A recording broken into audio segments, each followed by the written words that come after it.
والصلاة والسلام على سيد الرسل وخاتم الأنبياء وعلى آله المصطفى وعلى آله المجتبى وعلى آله وأصحابه أجمعين. أما بعد فأعوذ بالله من الشيطان الرجيم. بسم الله الرحمن الرحيم. يا أيها الذين آمنوا إذا قمتم إلى الصلاة فاغسلوا وجوهكم وأيديكم إلى المرافق وامسحوا برؤوسكم وأرجلكم إلى الكعبين. آمنت بالله صدق الله مولانا العلي العظيم وبلغنا رسوله النبي الصادق الأمين ونحن على ذلك لمن الشاهدين والشاكرين والحمد لله رب العالمين. درود اللهم صل على محمد وعلى آل محمد كما صليت على إبراهيم وعلى آل إبراهيم إنك حميد مجيد. اللهم بارك على محمد وعلى آل محمد كما باركت على إبراهيم وعلى آل إبراهيم إنك حميد مجيد. سورۃ المائدہ کا دوسرا رکوع شروع ہو رہا ہے. آیت نمبر 6 کا پہلا حصہ آپ کے سامنے تلاوت کیا گیا ہے. یہ چھٹا پارہ ہے اور دوسرا باب شروع ہو رہا ہے. دعا فرمائیں کہ اللہ رب العزت سننے سنانے کے بعد، سمجھنے سمجھانے کے بعد ہم سب کو عمل کرنے کی توفیق نصیب فرمائے. گزشتہ آیات کے اندر حلت اور حرمت کے مسائل کو بیان فرمایا گیا اور ساتھ ساتھ تکمیل دین اور اتمام نعمت کی خوشخبری بھی سنائی گئی اور پاک دامن خواتین سے نکاح کرنے کا بھی فرمایا گیا. آج کی آیت کے اندر اللہ رب العزت نے طہارت کو بیان فرمایا ہے، کیونکہ طہارت جو ہے وہ عبادت کے لیے سب سے اول شرط ہے. طہارت نہیں ہوگی تو عبادت بھی نہیں ہوگی. اس لیے فقہاء نے بھی اپنی فقہ کی کتابوں میں سب سے پہلے کتاب و طہارت رکھا ہے کہ طہارت ہوگی تو وضو ہوگا تو نماز بھی ہوگی. طہارت نہیں ہوگی، غسل نہیں ہوگا، وضو نہیں ہوگا تو پھر نماز بھی نہیں ہوگی. نماز کو بعد میں بیان فرمایا ہے اور طہارت کو پہلے بیان فرمایا ہے.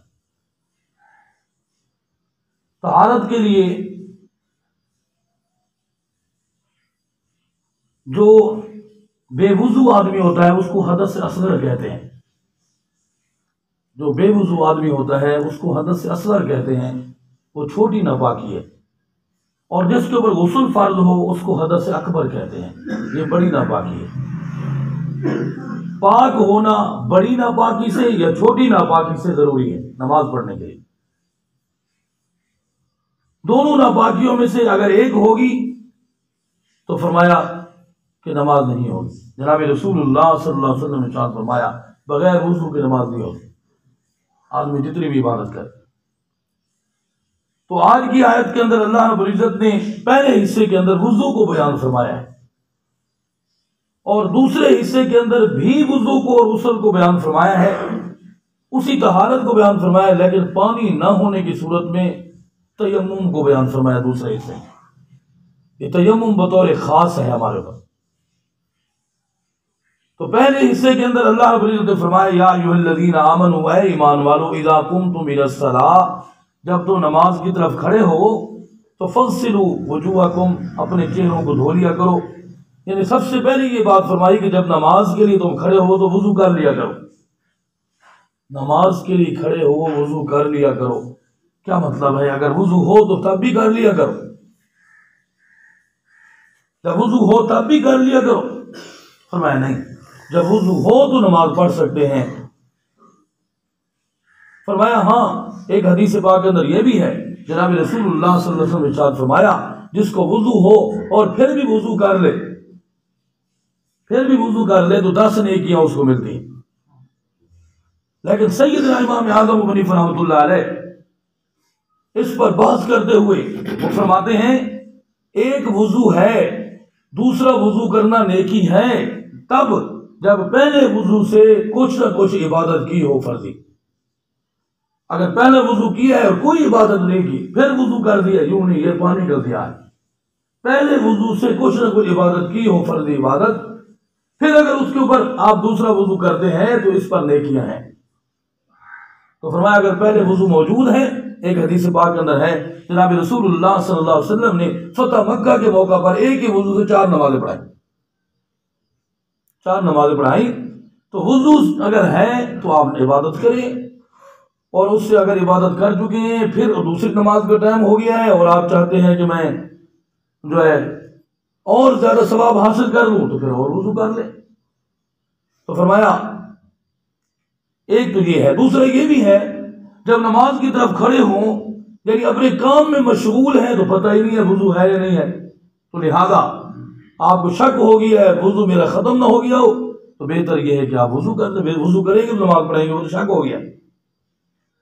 تیسری بات یہ بھی ہے، مفسرین فرماتے ہیں اس کا مطلب یہ ہے جب آپ نیند کے اندر ہوں اور کھڑے ہوں نماز کے لیے تو کیونکہ نیند کے اندر تو ویسے بھی اعتبار نہیں ہے وضو ختم ہے، تو فرمایا نیند سے جب بیدار ہوں اور پھر آپ نماز کے لیے نکلے تو وضو کر لیا کریں، وضو کر کے نماز پڑھیں. ایک حدیث پاک کے اندر یہ بھی ہے جناب رسول اللہ صلی اللہ علیہ وسلم نے ارشاد فرمایا جب تم نیند سے اٹھو تو اپنے ہاتھوں کو کسی برتن کے اندر یا پانی کے اندر داخل کرنے سے پہلے 3 مرتبہ دھو لو، کیونکہ تمہیں پتہ نہیں نیند کے اندر تمہارے ہاتھوں میں کیا کیا ہے، کہاں استعمال ہوتے رہیں، لہذا پہلے 3 مرتبہ ہاتھ دھو لو. یہ بھی حدیث پاک کے اندر ہے. بہرحال فرمایا یا ایھا الذین آمنوا اذا قمتم الی الصلاۃ، اے ایمان والو جب تم نماز کی طرف کھڑے ہو تو وضو کرو. اور وضو کے لیے 4 فرض ہیں. قرآن مجید نے یہاں 4 فرضوں کو بیان فرمایا. فاغسلوا وجوہکم، سب سے پہلے اپنے چہرے کو دھونا ہے، یہ فرض ہے. پیشانی کے اوپر والے حصے سے لے کر ٹھوڑی تک یہ لمبائی میں ہے اور چوڑائی میں ایک کان کے لو سے دوسری کان کے لو تک یہ منہ کو دھونا یہ فرض ہے، وضو کا فرض ہے. اور اگر اس میں سے کوئی کمی ہو گئی تو نماز نہیں ہوگی. اور اگر داڑھی گھنی ہے تو پھر نیچے سے داڑھی کو دھو لینا اور خیال کر لینا کافی ہے. اور اگر داڑھی گھنی نہیں ہے تو پھر فرمایا پھر اچھی طرح وہ پانی پہنچائیں تو میں یہ ضروری ہے. اور اگر غسل فرض ہے تو پھر تو ہر بال کے نیچے جناب رسول اللہ صلی اللہ علیہ وسلم نے ارشاد فرمایا تمہارے ہر بال کے نیچے جنابت ہے، اچھی طرح دھو. اس حدیث پاک کو دیکھ کر سیدنا علی المرتضیٰ شیر خدا رضی اللہ تعالیٰ فرماتے تھے میرے آقا صلی اللہ علیہ وسلم نے فرمایا ہر بال کے نیچے جو ہے جنابت ہے، اور اگر ایک بال کے برابر بھی کوئی حصہ خشک رہ گیا تو وہ جہنم میں جائے گا، اس کو عذاب ملے گا. تو اس لیے حضرت علی رضی اللہ عنہ فرماتے تھے تمہیں پتہ ہے میں اس ڈر سے ہمیشہ گنجا رہتا ہوں، ہمیشہ گاڑی کرواتا ہوں. مجھے یہی ڈر لگتا ہے کہ میرے بال بڑے ہوں پھر کسی بال کے نیچے جنابت رہ جائے اور پھر میں آگ کے اندر جلوں، عذاب ہو.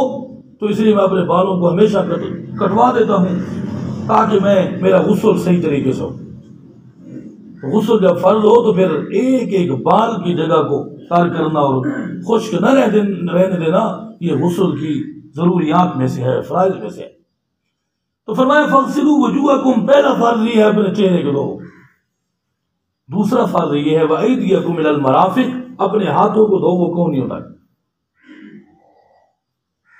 سیدنا امام اعظم حنیفہ رحمۃ اللہ علیہ اور ہمارے نزدیک کونیاں جو ہے وہ فرض کے اندر شامل ہیں. جو کونیاں ہیں یہ فرض کے اندر شامل ہیں. کیوں؟ یہاں جو قرآن مجید نے فرمایا اپنے ہاتھوں کو دھو وہ کونیوں تک، تو اختلاف ہوا ہے کونیاں اس کے اندر شامل ہیں یا نہیں ہے. بعض نے کہا تک کا معنی یہ ہے شامل نہیں ہے اور بعض نے کہا شامل ہے. تو امام اعظم حنیفہ رحمۃ اللہ علیہ فرماتے ہیں کیونکہ شریعت میں جہاں فرض کی بات آ جائے وہاں احتیاط ضروری ہے. جہاں فرض کی بات آ جائے وہاں احتیاط ضروری ہے. جب اللہ نے کونیوں کو نام لے لیا ہے اب اگر اس کو دھو لیں تو احتیاط ہے. اگر اللہ کی منشا اس کو دھلوانا ہے، فرض کے اندر شامل کرنا ہے تو نہ دھونے سے وضو نہیں ہوگا. اور اگر اللہ کی منشا نہیں ہے اس منشا کو، اس فرض کو کامل طریقے سے پورا کرنے سے اللہ اور خوش ہوتا ہے، تو کیوں نہ ہو کونیوں کو شامل کر لیں۔ تو ہمارے نزدیک کونیاں جو ہیں وہ فرض کے اندر شامل ہے، کونیوں سمیت ہاتھ کو دھونا ہے۔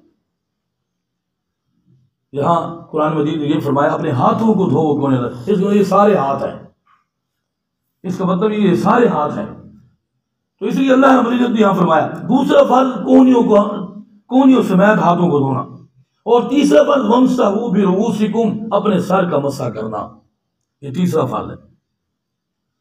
پورے سر کا مسح کرنا مستحب ہے، چوتھائی سر کا مسح کرنا فرض ہے۔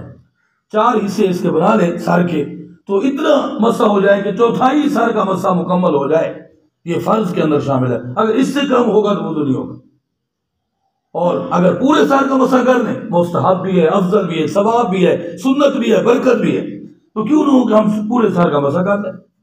اور پورے سر کا مسح کرنے سے کون سا زیادہ وقت لگتا ہے، کون سی زیادہ تکلیف ہوتی ہے؟ تو بہرحال سر کا مسح کرنا، چوتھائی سر کا مسح کرنا فرض کے اندر شامل ہے۔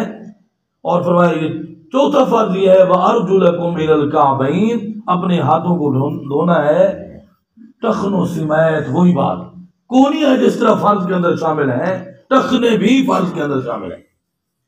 وہاں بھی وہی بحث کی ہے مفسرین نے، فقہا نے، وہ فرماتے ہیں امام اعظم حنیفہ رحمۃ اللہ علیہ وہ فرماتے ہیں احتیاط اسی کے اندر ہے کہ ٹخنوں کو بھی ہم نے فرضوں کے اندر شامل کیا تاکہ فرائض ہمارے مکمل ہو جائیں، کیونکہ فرض کے اندر کمی ہونے سے نہ وضو ہوتا ہے نہ نماز ہوتی۔ باقی یہ سنت ہے کہ اپنے سب سے پہلے بسم اللہ العظیم والسلام علی دین الاسلام، حدیث پاک کے اندر جناب رسول اللہ صلی اللہ علیہ وسلم جو وضو سے پہلے بسم اللہ پڑھتے رہے، بسم اللہ العظیم والسلام علی دین الاسلام۔ اگر یہ نہیں پڑھتے تو بسم اللہ الرحمن الرحیم پڑھنے، وضو سے پہلے بسم اللہ پڑھنا ہے، 3 مرتبہ ہاتھوں کو دھونا ہے، اچھی طرح دھونا ہے، انگلیوں کا خلال کرنا ہے، یہ خلال اس طرح اچھی طرح خلال کرنا ہے تاکہ کوئی جگہ خشک نہ رہ جائے۔ اور فرمایا اس کے بعد 3 مرتبہ کلی کرنی ہے، 3 مرتبہ ناک کے اندر پانی ڈالنا ہے، یہ وضو کے فرائض مسنون کے اندر ہے، ورنہ غسل کے فرائض کے اندر ہی شامل ہے کہ کلی کرنا غرارے کے ساتھ، اور ناک کے اندر پانی نرم ہڈی تک پہنچانا، یہ فرائض کے اندر شامل ہے، غسل کے فرائض کے اندر شامل، یہاں سنت ہے۔ تو پھر اچھی طرح 3 مرتبہ جو فرائض ہیں ان کے احتیاط کے اندر یہ ہے، 1 مرتبہ دھونے سے فرض مکمل ہو جاتا ہے، 3 مرتبہ دھونے سے سنت مکمل ہو جاتی، کامل بھی ہو جاتا ہے وضو۔ یاد رکھنا وضو جتنا کامل ہوگا نماز اتنی کامل ہوگی، وضو جتنا ناقص ہوگا نماز اتنی ناقص ہوگی۔ تو کیوں نہ ہو کہ ہم پہلے ہی کامل طریقہ شروع کریں، تو وضو کی کاملیت کے اندر ہم دعائیں بھی ساتھ پڑھتے رہیں، اور ساتھ ساتھ یہ ہے 3 مرتبہ اپنے اعضاء کو دھوتے رہیں تاکہ کوئی چیز خشک نہ رہے، اور نیت یہ رکھیں کہ سنت بھی پوری ہو جائے۔ اور پھر اسی طرح 3 مرتبہ اپنی بازوؤں کو دھونا ہے، ہاتھوں کو دھونا کونیوں سمیت، کونیاں خشک نہ رہ جائیں، اور پھر سر کا مسح احتیاط کے ساتھ، پھر ساتھ کانوں کا مسح، گردن کا مسح جو مستحبات اور مسنون کے اندر شامل ہے، اور پھر اسی طرح اچھی طرح پاؤں کو دھونا ہے اور وہاں بھی انگلیوں کا خلال کرنا ہے، اور اس انداز سے ہمارا وضو کامل ہوگا۔ اور آخر میں پڑھنا ہے اشہد ان لا الہ الا اللہ وحدہ لا شریک لہ واشہد ان محمدا عبدہ ورسولہ، یعنی آسانی کے ساتھ جو دوسرا کلمہ ہر کسی کو یاد ہے وہ پڑھ سکتا ہے۔ اور اس طرح بہت ساری اور دعائیں جو ہیں وہ ہیں، بہت سارے احباب کو پھر وہ یاد نہیں ہوتی تو وہ کہتے ہیں پھر کوئی دعا نہ پڑھے، تو بہتر یہ ہے جو آسان دعا ہو اس کو یاد کر لیا کرے، تاکہ جیسے بسم اللہ العظیم میں نے بتایا اگر کسی نے بسم اللہ الرحمن الرحیم پڑھ لی تو جتنا ہم احتیاط کے ساتھ اور اچھے طریقے کے ساتھ دعاؤں کے ساتھ اہتمام کے ساتھ وضو کریں گے انشاءاللہ العزیز ہماری نماز بھی کامل ہوگی۔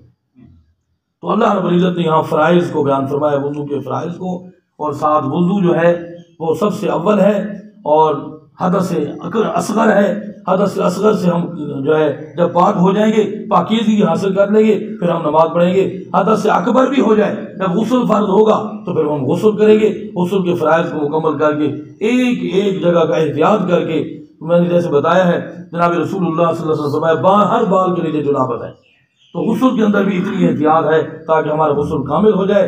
آج کے ماحول کے اندر اکثر و بیشتر یہ دیکھنے میں آیا ہے طہارت کامل نہیں ہے، جس کی وجہ سے نمازوں کا کوئی فائدہ نہیں، عبادت کوئی فائدہ نہیں، نورانیت کا کوئی فائدہ نہیں، روحانیت کا کوئی فائدہ نہیں، برکات نہیں ہے، رحمت نہیں ہے، اس کی وجہ یہ ہے کہ جب طہارت ہی کامل نہیں ہے، نہ غسل صحیح ہوا، نہ پاکیزگی حاصل ہوئی، اور پھر پاک ہی نہیں ہوتا بندہ، جلدی میں غسل کر لیا، نہ اس کے فرائض مکمل کیے، نہ اس کے اندر کوئی طریقہ کار، تو پھر وہ جب آدمی ناپاک رہ رہتا ہے پھر جتنی نمازیں پڑھے کوئی فائدہ نہیں۔ تو سب سے پہلی بنیاد کو مضبوط کرنا ضروری ہے، وہ ہے طہارت۔ طہارت کی بنیاد کامل طریقے سے ہو تاکہ ہماری ہر عبادت کامل ہو، اور باوضو رہنا بھی ثواب ہے، ہر وقت باوضو رہنا۔ ایک حدیث پاک کے اندر ہے، ایک صحابی نے جناب رسول اللہ صلی اللہ علیہ وسلم ان کو بتا رہے تھے کہ اگر آپ چاہتے ہیں رزق کے اندر برکت ہو تو میرے آقا صلی اللہ علیہ وسلم نے ارشاد فرمایا رزق کے اندر برکت ہوگی باوضو رہا کرو ہر وقت۔ باوضو رہنے سے رزق کے اندر برکت ہوتی ہے، باوضو رہنے سے اللہ کی رحمت ہوتی رہتی ہے، باوضو رہنے سے زندگی کے اندر برکت ہوتی ہے۔ اور ایک حدیث پاک کے اندر یہ بھی ہے کہ جناب رسول اللہ صلی اللہ علیہ وسلم نے حضرت بلال رضی اللہ تعالیٰ کو جنت کے اندر دیکھا، اور صبح کو بلال سے پوچھا بلال کون سی عبادت کرتے ہو، میں نے آپ کو جنت کے اندر دیکھا ہے۔ حضرت بلال رضی اللہ تعالیٰ عنہ نے بتایا اللہ کے رسول میں تو کوئی زیادہ عمل نہیں، پر یہ ہے کہ وضو کرتا ہوں، ہر وقت باوضو رہتا ہوں، اگر میرا وضو ختم ہو جائے پھر وضو کرتا ہوں تو 2 رکعت نماز تحیت الوضو بھی پڑھ لیتا ہوں۔ فرمایا ہر وقت باوضو رہنا بلال کامل ہے، پھر اس کے لیے تحیت الوضو پر کامل پر کامل ہے، تو بلال جنت میں نظر نہ آئے تو کہاں نظر آئے؟ تو باوضو رہنے سے آدمی کامل بن جاتا ہے، اور اس کی زندگی کے اندر ہر وقت برکت ہوتی ہے، رزق کے اندر برکت ہوتی ہے۔ کوشش کریں ہر وقت باوضو رہیں۔ ہمارے اکابرین اہل اللہ جن کے نام آج ہم بلندی سے لیتے ہیں، یہی وجہ تھی کہ وہ ہر وقت باوضو رہتے، اور باوضو رہنے سے ایک فائدہ یہ ہے جب قرآن مجید پڑھنا چاہیں، جب نماز پڑھنا چاہیں، جب عبادت کرنا چاہیں، اور جب بھی کوئی بات کہیں وضو کی برکت سے زبان سے بھی اچھے کلمات نکلتے ہیں۔ دوبارہ آیت کے پہلے حصے کے اندر اللہ رب العزت نے وضو کو بیان فرمایا، دوسرے حصے کے اندر تیمم کو بیان فرمایا۔ انشاءاللہ کل ہوگا۔ اللہ تعالی ہمیں صحیح سے عمل کرنے کی توفیق نصیب فرمائے۔ وآخر دعوانا